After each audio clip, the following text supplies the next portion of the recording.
Hey, this is Notser, and today we're taking a look at a bunch of changes coming to the game in the near future. Wargaming made a couple dev blog posts, and even today, they've got another round of buffs and nerfs. The Yang, the Hindenburg, the Henri, the British battleships. There's a ton of changes coming to the game, and I wanted to talk about all of them as best as I can.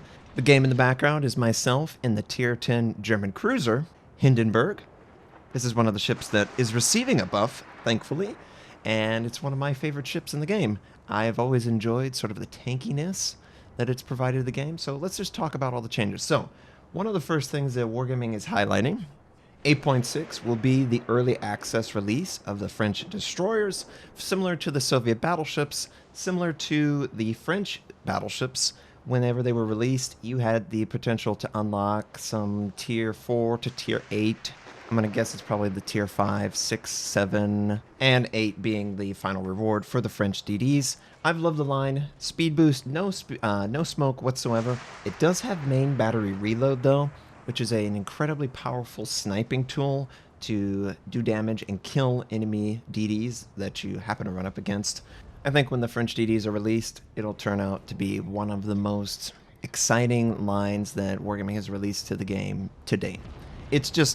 It flows so well with the speed, the main battery reload, the torpedo style, and the concealment. It fits all of the traits that I'm looking for from a lot of the Soviet DD lines, but you just don't have access to it. Along with 8.6, we're getting a new map called Crash Zone Alpha. Now, Crash Zone Alpha is a map that has a lot of islands, and they're very tall islands, so it's very sharp, where you can sail near the islands. I think this is trying to get players to be maybe a little bit more interested in using an island as cover for movement rather than camping. It's a very sharp cliff face style map, which is very rare, honestly, in ships. A lot of the islands are obviously peaked so that if you fire from the edges, it's very easy to fire over it.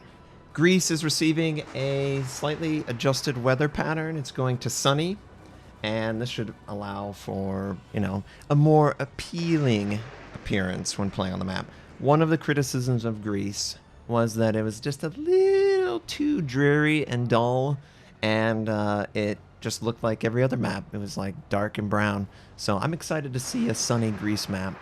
They're also adding a couple useful islands for the north spawn and the southern spawn away from the caps. It's to encourage more aggressive use for defense. I don't know why long range needs islands for cover, because quite frankly, long range can do just fine without any island coverage, since they can rely on their velocity and the range of their guns. But if it's going to encourage a more active combat scenario on Greece, I'm all for it, because playing Greece with passive play is not very fun. Not very fun at all. But I really enjoy the map. I think these refinements are good, and I'm glad that they're being aggressive about it.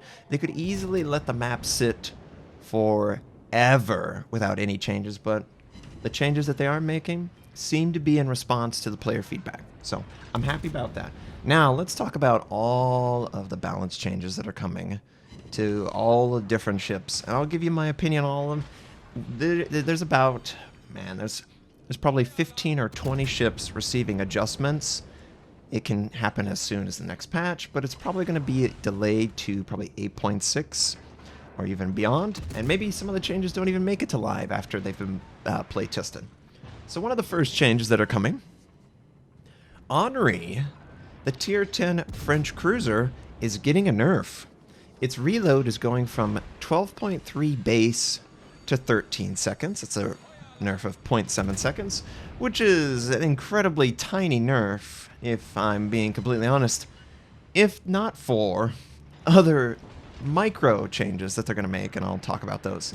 Overall, the Henri, it's not as impactful as it was in Clan War. In rank, it's a little bit more reliant on its teammates to make plays and be successful.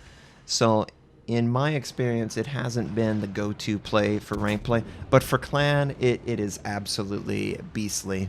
Main battery reload, coupling with that gun velocity, speed boost, it's very hard to pin down, and I'm sure many people have been frustrated trying to engage it, So I think a nerf is warranted. I don't have any problem with it.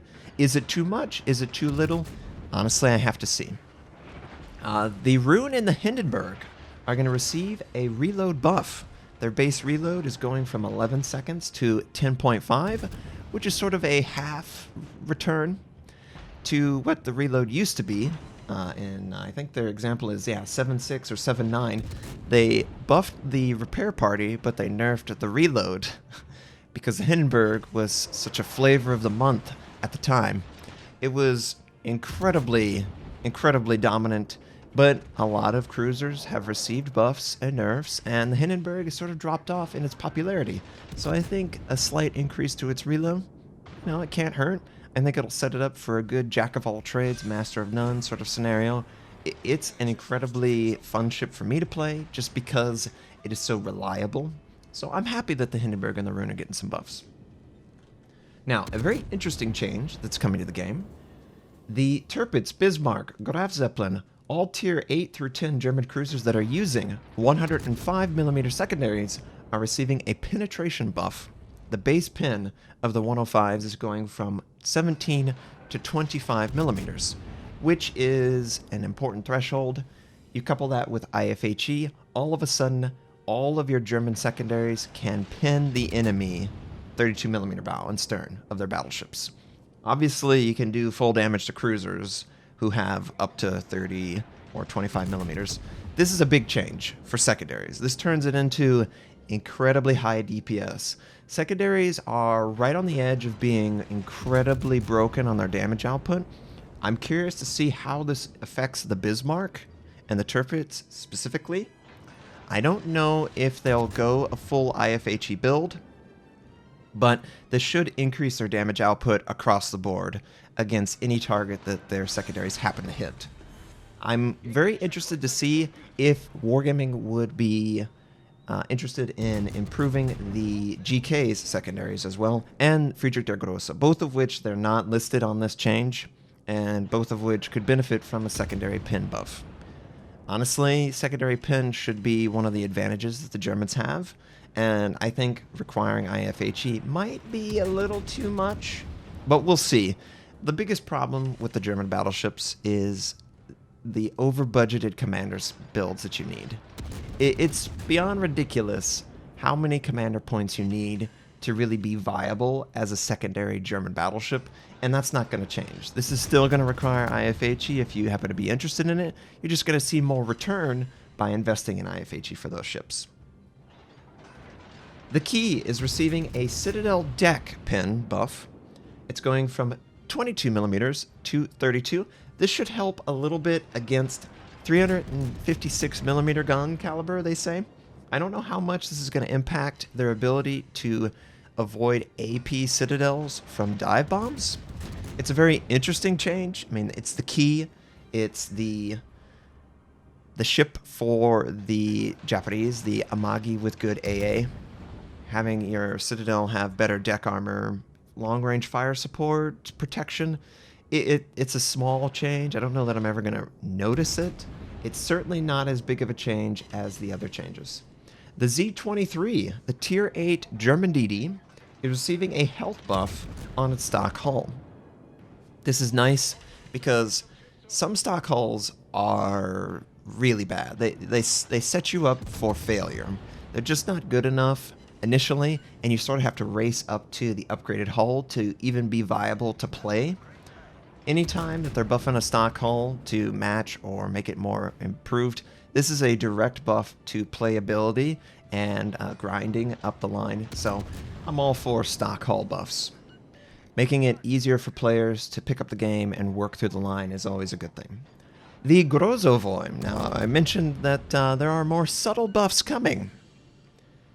The Grozovoy is receiving a 0.2 second nerf to its reload. Its base reload is going from 4 seconds to 4.2 seconds. It is an incredibly tiny nerf to the Grozovoy. And it's one that I'm very confused by because of how small it is. The Grozovoy isn't really a super dominant gunboat. It's sort of a, destroyer leader class, jack of all trades with its heal, its support utilities. So a slight change to its guns. Okay. It's effectively going to change the time that you get to fire. Probably less than 10 shells over the course of the entire game, it would be my guess. It's going to make it a little bit more frustrating going against a DD with comparable reload, though.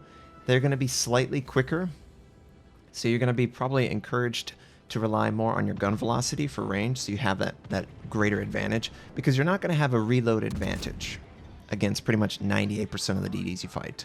And if you don't have that advantage, they could get a shot off that kills you before your shells hit the target. So it's such a subtle nerf that I really have to see it to understand the full extent of the changes, because to my eyes, it's almost non-existent changes. It's so subtle, I almost will never notice it. The Chung Mu is getting nerfed. You know, the Chung Mu that's better than the tier 10 that got nerfed into the ground. Actually, it's been nerfed so much it's actually underneath the ground. You can't even see it, the Yueyang. The Chung Mu is getting a rate of fire nerf. It's going from a base reload of 3.3 to 3.5. And its torpedo reload is going from 106 to 122 seconds. So it's getting the Yueyang nerf treatment. Oh boy, I'm so excited for this double nerf. Yeah, obviously I think it's an over nerf, just as the Yueyang was an over nerf.